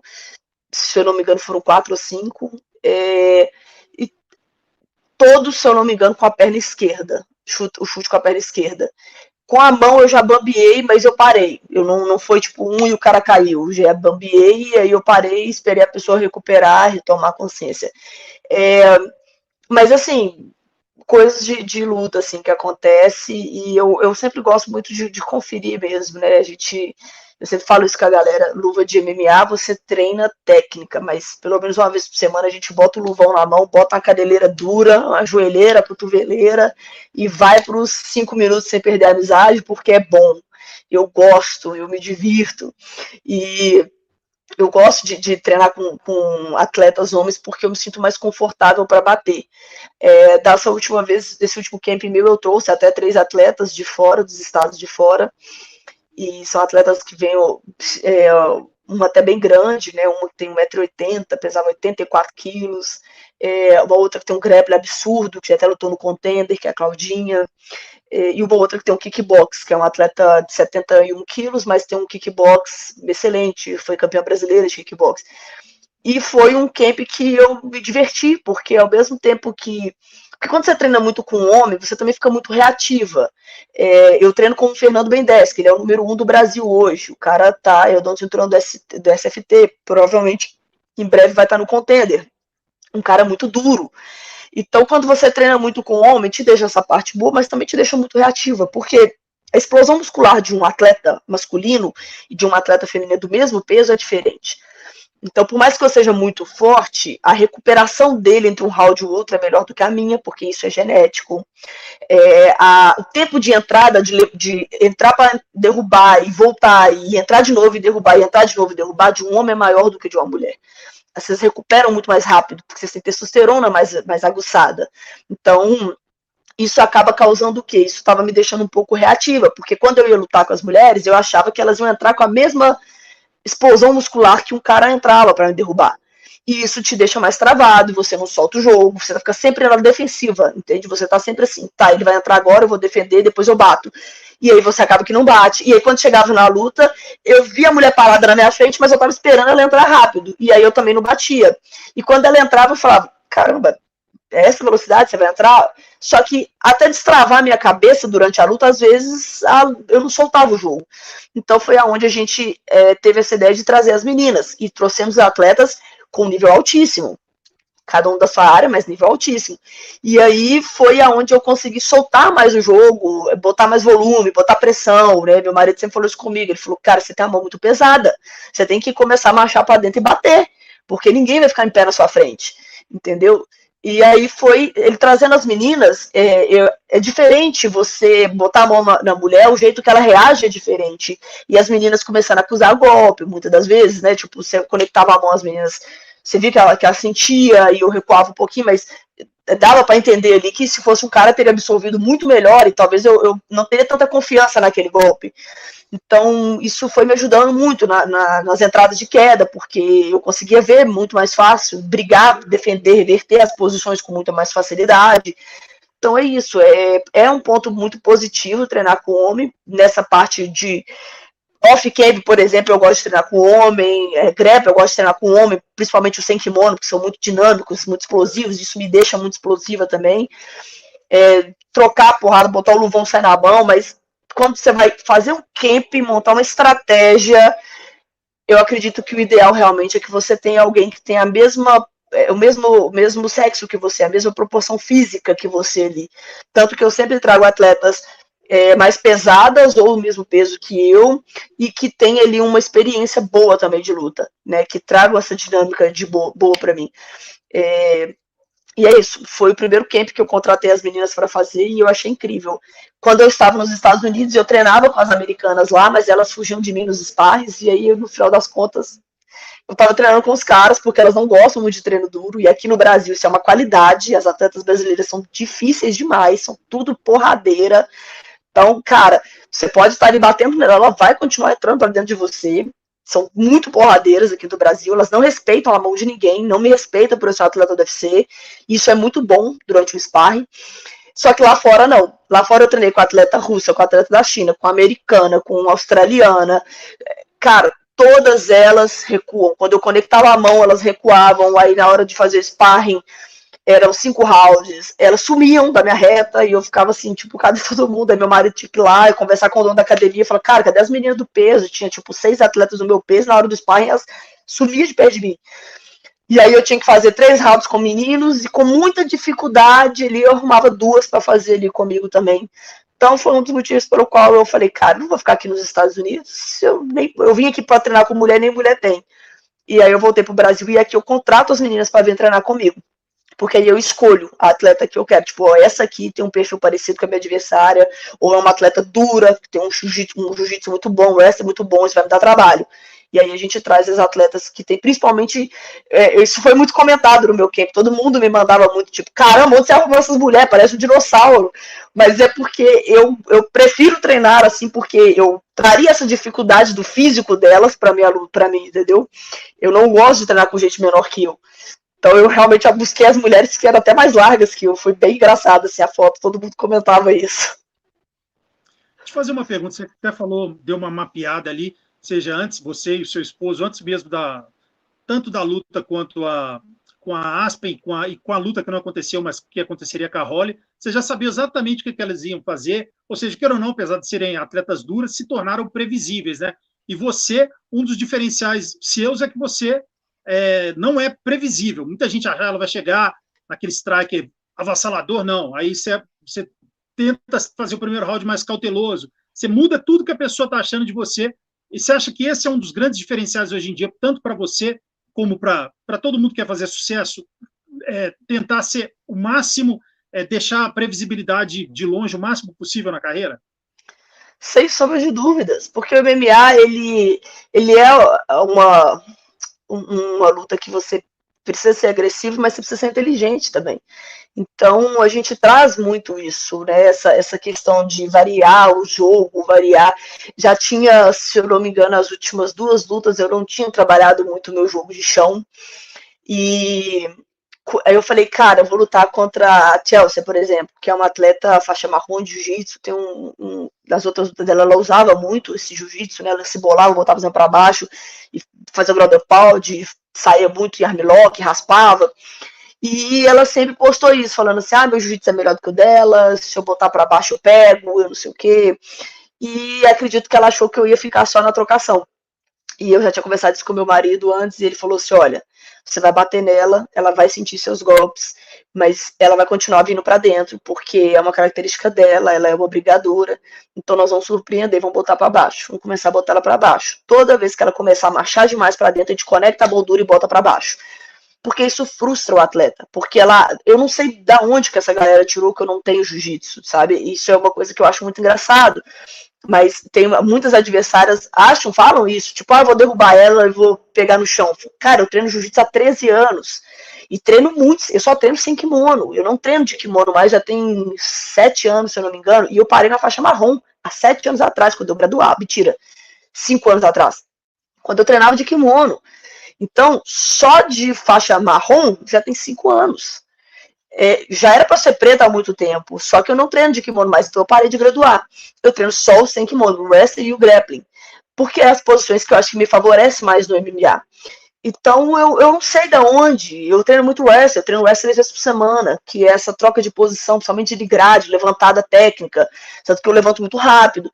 Então eu não sei de onde que eles tiraram, que é uma estratégia boa me botar para baixo, entendeu? Eu acho até engraçado, eu falo, tá bom, tá, mais uma vai tentar me derrubar, tá, entra na fila, talvez pelo medo da trocação, porque acredita que perder talvez no chão, ou brigar no chão comigo seja menos prejudicial do que na trocação, porque eu não discordo, porque ficar em pé eu sei que a mão vai doer, o chute vai doer, então eu sempre trago essa dinâmica pra luta, porque eu acho muito interessante.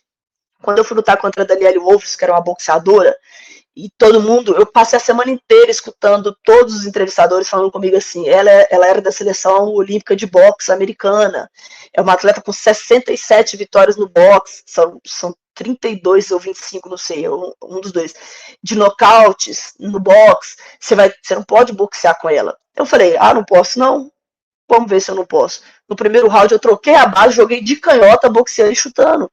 Entendeu? Na verdade, eu joguei de canhota, usei os chutes primeiro para minar a perna dele, para achar a distância, calcular a potência da mão dela. Quando acabou o primeiro round, meu marido me perguntou no corner assim: e aí, você achou a mão dela potente? Porque, claro que eu não sou burra, eu não vou menosprezar. Eu queria testar a mão dela, entendeu? E foi o que eu fiz. Eu falei com ele, cara, o primeiro round eu vou testar, eu vou jogar de canhota, porque eu jogo mais na defensiva de canhota.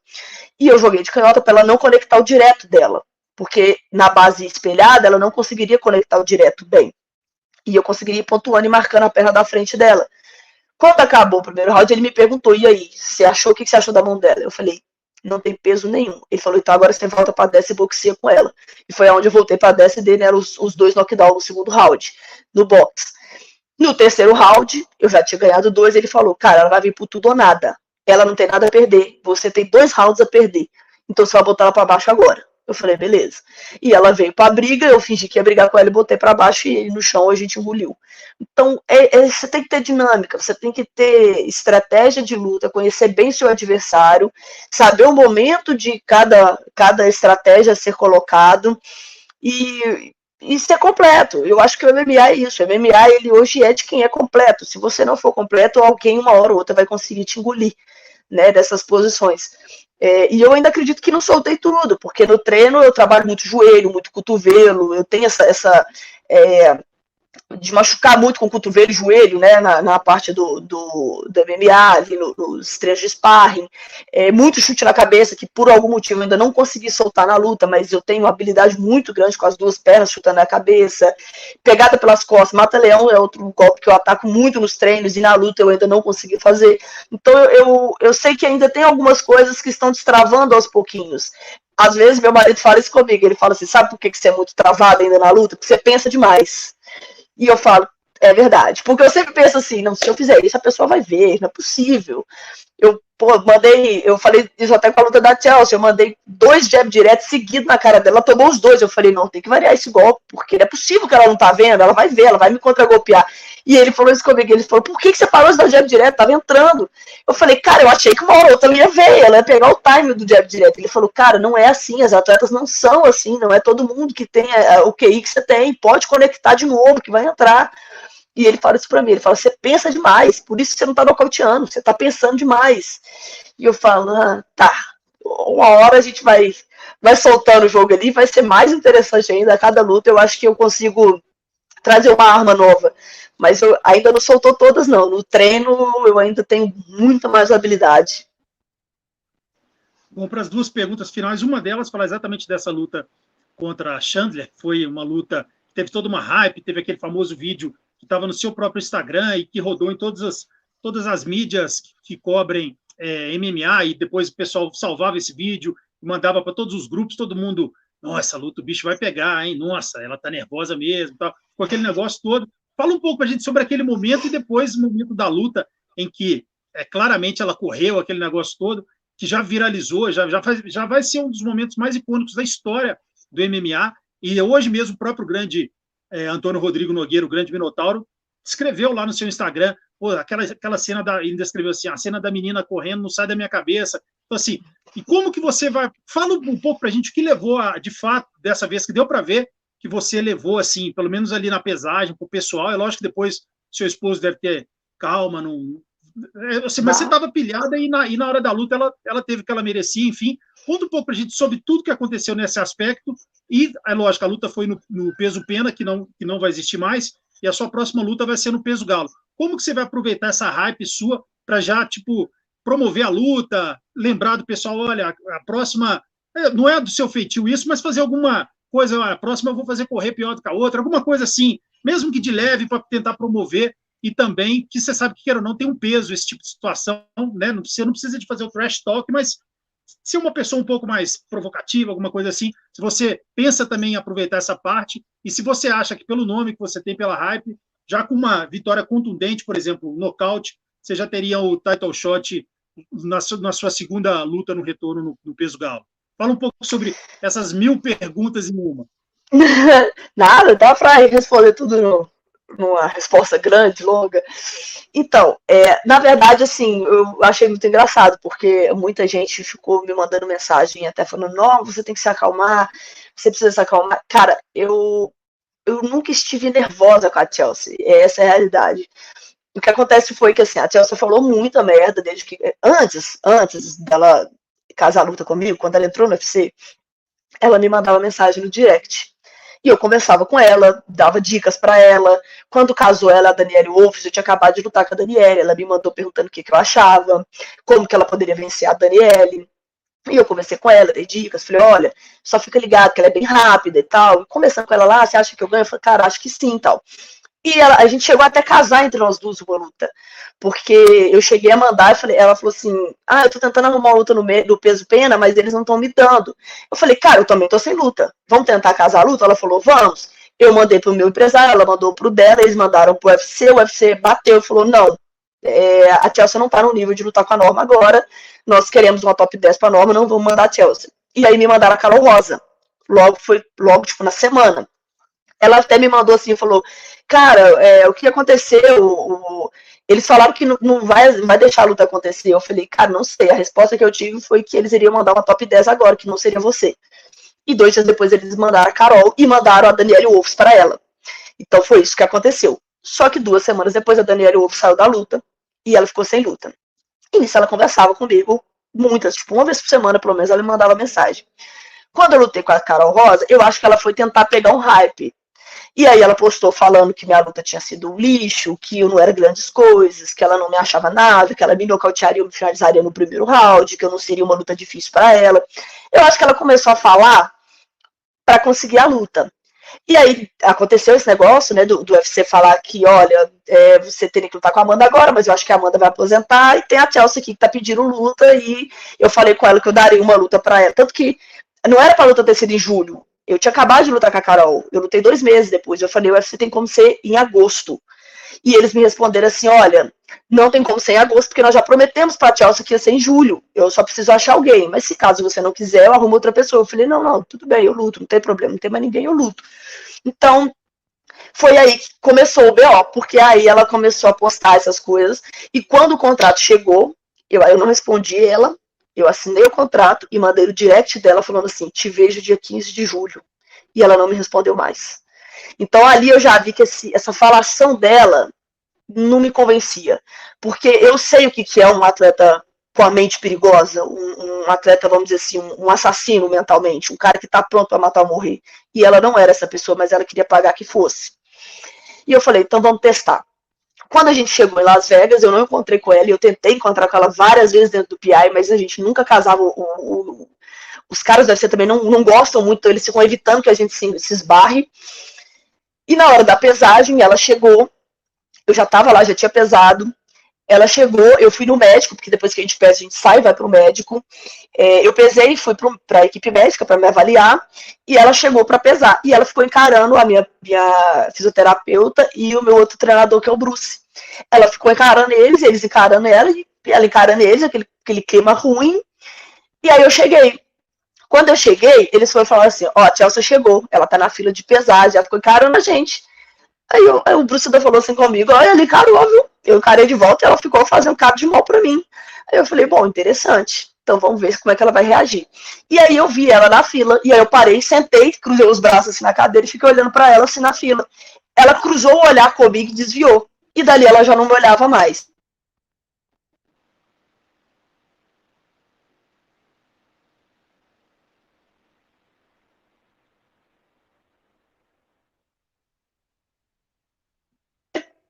Aí, voltou aqui. Opa, voltou. Oi, tá ouvindo? Agora eu tô te ouvindo, tá me ouvindo? Aí quando você cruzou o braço, isso, viu que ela deu aquela frouxidão, que ela não tirou de olhar, e aí eu comecei a ficar um pouco incomodada, porque eu nunca liguei da pessoa ser brava e me provocar, eu acho isso ótimo. E um dia antes, na quarta-feira, ela tinha falado muita merda na coletiva de imprensa, falou que me nocautearia, que não me achava luta difícil, que não me achava tão forte assim, e foi falando. Tanto que quando eu fui dar entrevista, eles me perguntaram sobre, eu só falei que eu achava ela imatura, inconsequente e ruim, que foi um outro memezinho que rodou também. E aí, ela não me olhava, não cruzava o olhar comigo de forma nenhuma. Aí aquilo ali eu comecei a ficar irritada. Eu falei, que é possível, tá falando merda toda direita, chega aqui, nem olha na minha cara. Aí chamaram pra pesagem. Na hora que chama pra pesagem encarada fake, ela tava na minha frente e eu atrás dela. E eu fiquei colada nela, assim, respirando no calcanhar dela. E ela escutando a minha respiração, que eu tava colada nela, e ela não olhava pra trás. E eu encarando ela, o treinador dela do lado vendo. Eu encarando ela não olhava pra trás, ficou durinha sem olhar pra frente. Falei, tá bom. Aí a gente foi pra pesagem, chegou na hora da pesagem, a gente fez a encarada, eu percebi que ela começou a dar uma tremida na hora de ficar incomodada. E eu, cara, é o que eu falo assim, eu trabalho com luta porque eu gosto de briga, não tem como eu mentir.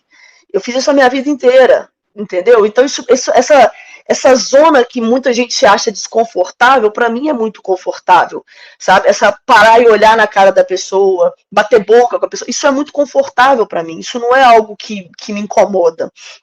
Então, para mim, eu fico numa zona assim, mais um dia. E foi o que aconteceu. Quando a gente desceu, passou só nós duas atrás a gente faz a encarada ali fake, e desce, passa atrás de um pano preto, e só passou nós duas. E eu tava andando assim, eu cheguei a pisar no chinelo dela, de tão perto que eu tava, e ela não olhou para trás. Quando ela abriu a cortina, foi a hora que saiu lá fora que já tava sendo filmado. Por que a gente tava filmando também? Porque a equipe dela tava com a câmera profissional. E eu falei com o Johnny assim, filma, porque se essa câmera profissional tá ligada, pode ser que eles queiram fazer alguma graça. Entendeu? Então já bota o nosso pra filmar também. O Johnny, beleza. Só que aí quando ela saiu correndo, bateu a bola na cortina, assim, saiu vazada, assim, fugindo praticamente. E eu fiquei assim, tipo, que essa mulher tá correndo? A Chitara tava na ponta. E a Chitara viu ela saindo correndo. E a Chitara, a gente já tava conversando durante a semana que ela tava falando muita merda e tal. Quando eu saí rindo, eu saí com a cara de deboche. A Chitara olhou pra mim e falou assim, uai, e a marra? Cadê a marra da amiga? Entendeu? E eu falei com a Chitara assim, a marra acabou ali. E foi onde eu comecei a falar. Ela virou e viu que eu tava falando dela.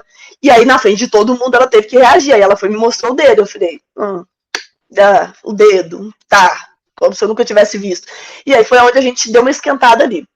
Quando separou tudo, aí foi aonde a gente até foi para a reunião do UFC depois, porque depois da pesagem a gente vai para uma salinha, eles passam regras, tudo de novo, informam que a gente vai fazer teste de ousada, aquela coisa toda. Ela já não estava, ela não foi para a reunião. E ele junta todos os atletas. Ela não foi, porque ela ficou tão desconfortável que ela foi embora. E a gente queria trazer esse desconforto para ela, porque ela falou muita merda durante os 2 meses, então a gente queria deixar ela assim, caramba, eu falei merda e agora essa mulher quer me matar e agora o que eu vou fazer? Só que eu não tava com raiva, entendeu? Isso cara, é meu normal. Se eu tiver que discutir com alguém, eu vou discutir tranquilamente e isso não vou guardar no coração, não. Eu não me importo. Quando chegou, depois da pesagem ali, tudo, eu até larguei o telefone, né? Quem publicou as coisas não foi eu, foi a empresa que trabalha para mim, porque eu não queria ficar pegando hype daquela coisa toda ali, tipo, você vai quebrar ela, que não sei o quê, mas essa menina é folgada, sabe? Eu me limpei, porque eu não mexo no celular depois da pesagem, eu deixo de lado, só que eu pedi a equipe lá para fazer as publicações que precisavam, e foquei na minha luta. E eu tava calma, serena, tranquila, não teve nada, assim, eu via depois, eu vi muita gente me mandando, né? No dia eu não vi, mas eu vi muita gente me mandando depois. Tipo, nossa, você tem que ficar calma, você não pode perder a cabeça com ela. E, cara, eu não tava nada, eu não tive nenhuma alteração no batimento cardíaco, eu tava muito tranquila. Mas é o meu natural. Eu sou um atleta, eu sou uma pessoa um pouco mais brava, assim, então é meu natural. E quando eu fui pra luta, eu tava suave, assim, eu tava muito tranquila. E ela tava nervosa. Então a gente conseguiu fazer o que a gente queria, que era causar esse desconforto nela. Causar o desconforto de uma atleta que falou durante 2 meses que me bateria, mas que no fundo eu sabia que ela tinha medo. Então ela sabia, quando ela entrou naquele octógono, ela sabia que eu já tinha sentido o medo dela. Então ela estava muito desconfortável. Eu acho que foi isso que fez ela correr quando ela tomou a primeira conectada de mão dura, porque eu acho que ela assustou. Ela falou, nossa, talvez eu não esperava e, sabe, muito adrenalizada. Ela tomou a primeira conectada de mão dura na cara, assim, ela realmente se assustou. Ela não correu porque ela tomou um flashdown. Eu acho que ela tomou um flashdown na grade, que na hora que ela tomou ali, ela meio que foi descendo e no outro soco ela voltou, meio que acordou de novo.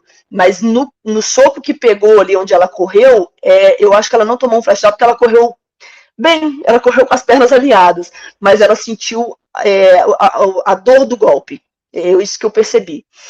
E a gente terminou ali, eu gastei bastante tentando nocautear ela ali, ela voltou ainda, conseguiu resistir, me segurou, e ela estava muito mais pesada que eu, e se eu senti na luta, o peso dela estava ali uns 5 quilos mais pesado que eu, ela estava fácil.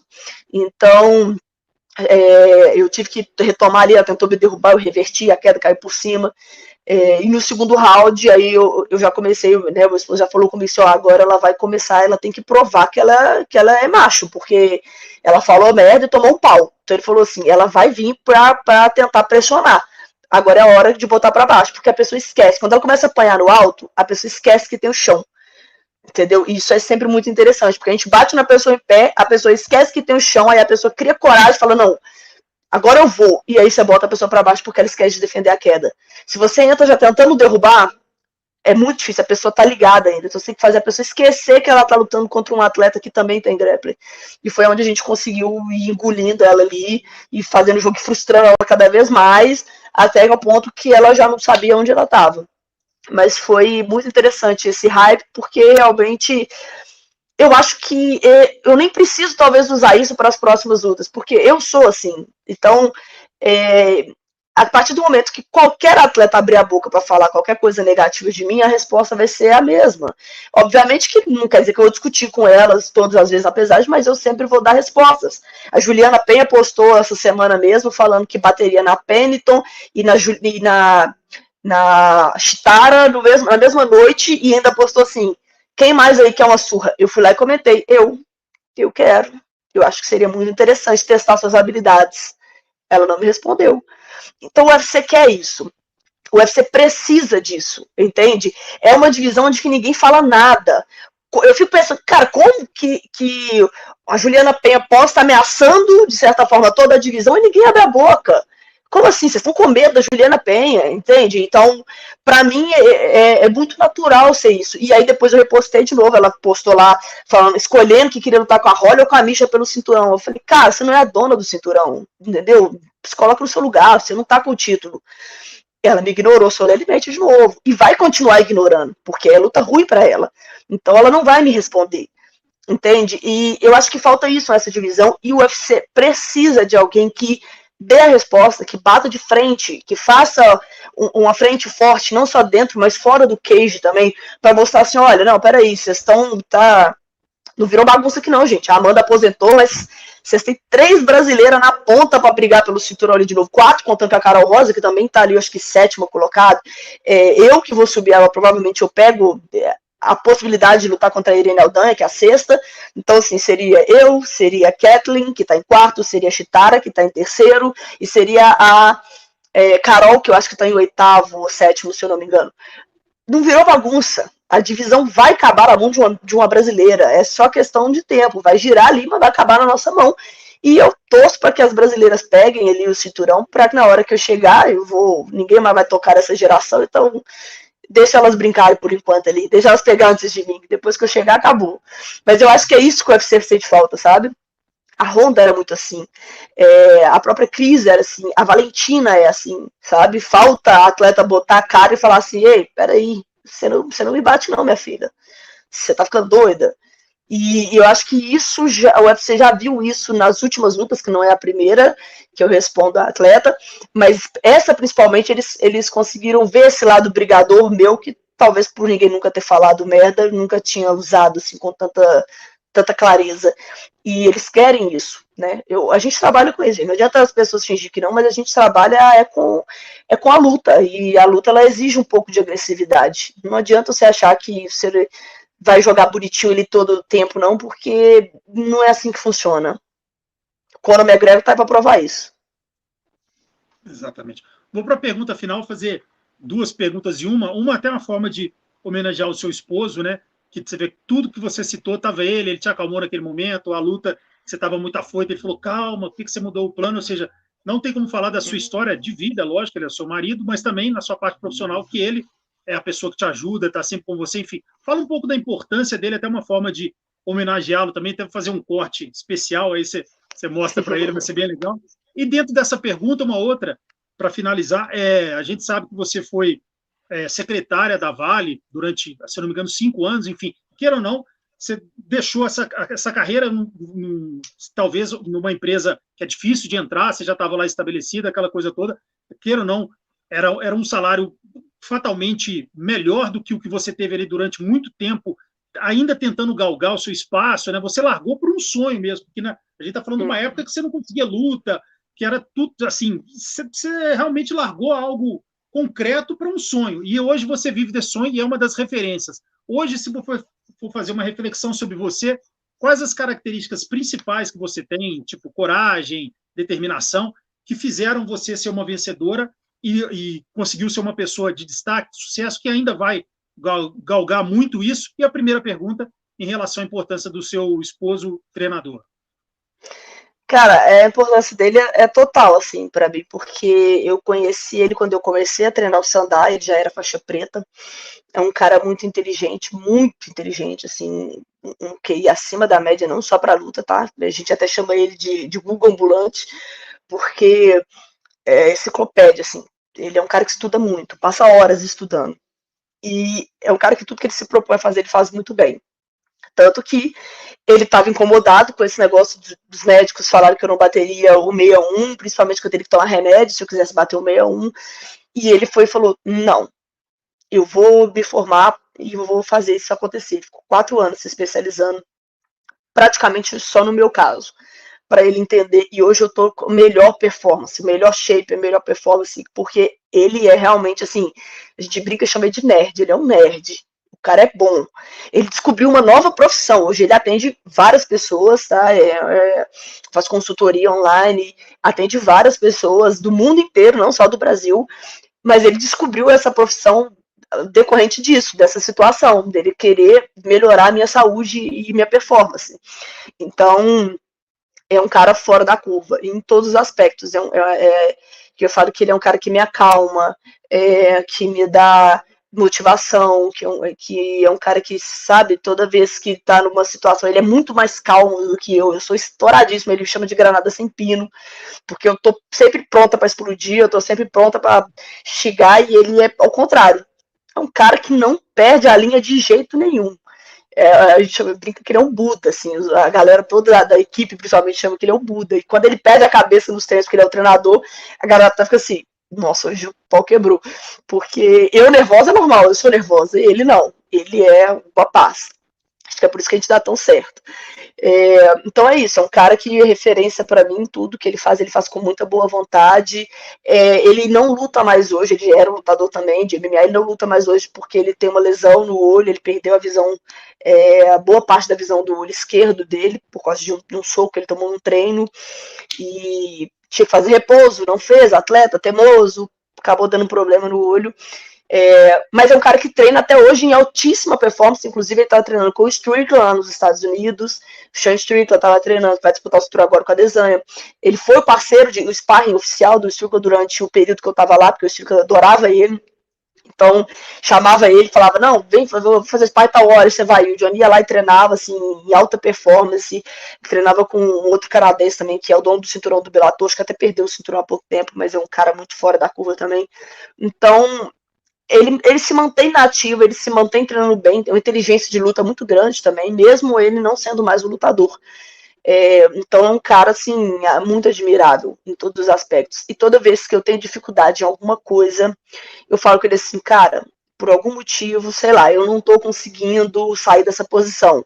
Toda vez que eu caio nela, eu fico presa. Ele vai lá, ele estuda, ele procura saber, ele revê a posição várias vezes, até a gente achar um caminho para resolver aquilo. Então eu acho que isso é um dos pontos muito fortes para o meu sucesso dentro das lutas. A gente não deixa pontos sem nó. Lógico, existe também o excesso de loucura minha, porque, por exemplo, eu desci da luta, já da Chelsea falando com o Johnny algumas coisas que eu não tinha gostado. Eu não gostei disso, eu não gostei daquilo. E ele, calma, bicho, você nem comeu ainda. Eu falei, tá, tudo bem, mas já tô te avisando, isso aqui a gente precisa melhorar. Então, a gente tem muito isso de se corrigir. Aí depois, no outro dia, ele veio e falou comigo assim, vamos rever a luta. A gente revê a luta. Ele falou, você viu aqui poderia ter sido melhor. Então nós vamos trabalhar isso aqui. Se quiser tá falhando toda a luta, tá acontecendo a mesma coisa. Então a gente traz isso para a dinâmica do treino. Então, obviamente, o meu sucesso vem de toda essa coisa dele também, sabe? Desse carinho, essa atenção. E a outra pergunta era sobre... A principal, você largou, né, uma profissão que você estava, que era fixa, que era secretária da Vale, e não foi um sonho, uma coisa que você arriscou ali, e tem muita gente que tem sonho, mas não tem a coragem de sair atrás do sonho, e você teve, né? Então, qual que é as características principais que você, olhando, fazendo uma reflexão, você valoriza em você, que você sabe, eu sou uma mulher guerreira, batalhadora, enfim, que você mesmo enxerga em você? Cara, eu acho que eu talvez seja até um pouco de loucura, mas que deu certo no final, né? Eu sou uma pessoa que eu penso assim, se eu quiser muito isso, eu não sou uma pessoa religiosa, não tenho nenhuma ligação com nenhuma religião, mas eu acredito muito na energia que você coloca nas coisas, o quanto você foca nas coisas. E eu sou uma pessoa muito focada. Por isso que eu te falo assim, com toda tranquilidade, eu vou pegar o cinturão do UFC. Isso eu não tenho dúvida. Quando eu larguei o emprego da Vale, minha mãe me questionou muito na época, todo mundo me questionava muito. Eu falei, deixa eu explicar para vocês. Eu vou ser um atleta do UFC, eu vou conseguir de outra forma. Eu só preciso de tempo. E isso eu passei muito aperto, eu e o Johnny. A gente dormiu dentro da academia, porque a gente não tinha dinheiro, a gente vendeu moto, uma motinha fodida, que a gente tinha de 125 para pagar aluguel de academia que estava atrasado. Amigo nosso já teve que pagar várias vezes conta de água e luz porque estava cortada, a gente não tinha dinheiro. Juntava no final de mês, a gente tinha um porquinho, todo mês a gente ficava botando moedinha nele, todo mês, o amigo meu tem uma fábrica, né, aí todo mês ele me dava um porquinho, eu juntava e no final do mês eu tinha que quebrar, comprar pão com ovo pra ficar comendo, então a gente passava muito aperto, mas em momento algum isso me incomodava, tanto que eu não falo muito da minha história assim, porque isso nunca me incomodou, eu sabia que era fase, era questão de tempo, era só eu ter um pouquinho de tranquilidade que o jogo ia virar, eu sabia disso.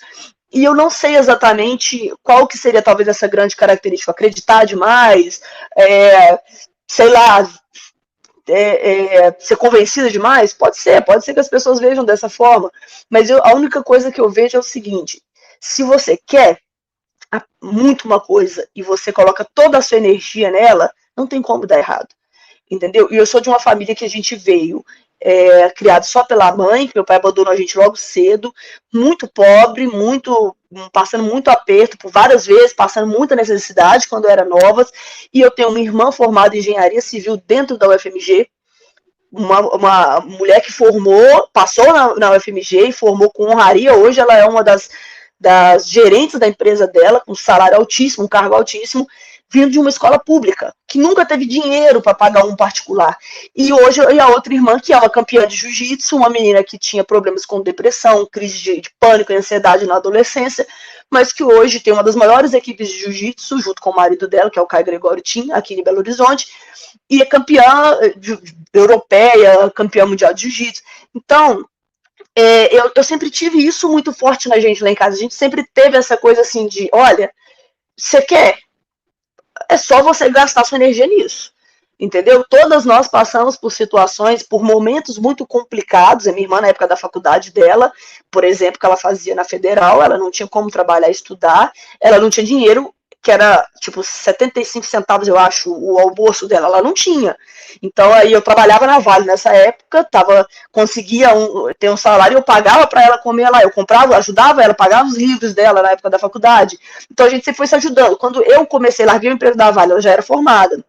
Quando eu comecei a investir na parte de luta, que eu fiquei durante muitos anos, assim, muito mal financeiramente, foram 10 anos, eu e o Johnny passando muito aperto financeiramente, muitas das vezes essa minha irmã me ajudava, entendeu? Porque agora ela já tinha um salário bom, já estava bem posicionada no cargo dela como engenheira, então ela que me ajudava, pagava um aluguel, pagava uma conta para mim, entendeu? Então é isso. Eu acho que eu nunca aceitei quando a pessoa fala assim, isso aqui eu acho que é demais. Eu nunca aceitei isso, me incomoda, entendeu? Eu falo isso muito com os atletas que treinam, assim, quando começam a chorar, que minha vida tá difícil, eu falo, meu irmão, pra todo mundo tá difícil pra quem é assalariado, tá difícil pra quem é empresário, tá difícil pra quem é esportista, entendeu? Chorar não vai resolver o seu problema, não vai resolver o meu, mas vai encher meu saco. Então, não quero saber. E isso foi uma das coisas que eu sempre tive na minha cabeça. Chorar não resolve o problema. Qual que é o problema? Pô, meu problema agora é que eu queria entrar no UFC. Então, eu sei como resolver a solução disso. Eu preciso treinar muito, me dedicar e procurar caminhos certos. Entendeu? O que o UFC quer? O UFC quer uma rede social, porque também não é só treinar. Entendeu? O UFC quer um atleta com uma rede social interessante, o UFC quer uma pessoa bem apresentável, o UFC quer alguém que fala bem, você tem que ter um empresário bom. Então, eu fui correndo atrás de todas essas coisas até eu conseguir chegar. E aí eu vejo muito atleta muito bom, que fica enfiado no interior, nos cantos, na equipe pequena, ou às vezes muda de estado para uma equipe muito grande, falando assim, nossa, eu tô correndo atrás de tudo. Mas esquece das outras coisas, esquece de ter uma rede social ativa, esquece de ser alguém interessante, esquece que o UFC é mídia, é um marketing, eles precisam de dinheiro, eles precisam que você venda, as pessoas precisam querer te ver lutar. Então é isso, é só questão realmente mental, assim, que a minha sempre foi muito forte. Eu sempre tive isso. O que eu quiser fazer, eu vou conseguir. Eu só preciso me dedicar e nada vai me parar. Absolutamente nada. E, lógico, não é só acreditar, né? Você tem que fazer o seu por fora. E eu acho que o acreditar te dá muito, pelo menos a mim, me dá muito incentivo para fazer o por fora. Show de bola. Chegamos aí quase 1h40 de live. Uma honra ter falado com você. Ali desde o início, sua educação, seu approach, você fala aí que você é brava, mas você é uma pessoa nota 1000, você tem um temperamento muito legal, que você passa uma coisa de uma energia boa e uma pessoa autêntica também, verdadeira. E torço muito por você, além de ser aqui da cidade, uma pessoa nota 1000. Espero que você tenha gostado da live. Fica o convite também para posteriormente a gente fazer uma nova live. Quem sabe você com o cinturão dos galos. Seria uma honra novamente conversar com você. Cara, eu agradeço muito, realmente é sempre um prazer conversar com a galera. Falo com vocês depois também para fazer uma com o Johnny, que é um cara inteligentíssimo, um cara muito interessante sobre luta. Vocês vão gostar muito da live com ele, é um cara nota 10. E agradeço de verdade, estou sempre aqui, sempre disponível, que a gente conseguir bater um papo, vai ser incrível. Um abraço para você, fique com Deus. Se inscrevam no canal MMA Debate, sigam a gente no Instagram, canal MMA Debate Oficial. Qual que é o seu Instagram, o pessoal seguir? Norma_MMA. Norma Dumont_MMA. Bacana, sigam ela também, porque vocês vão estar seguindo a futura campeã do UFC. Um abraço, fica com Deus, Norma. Uma honra ter falado com você. Com Deus.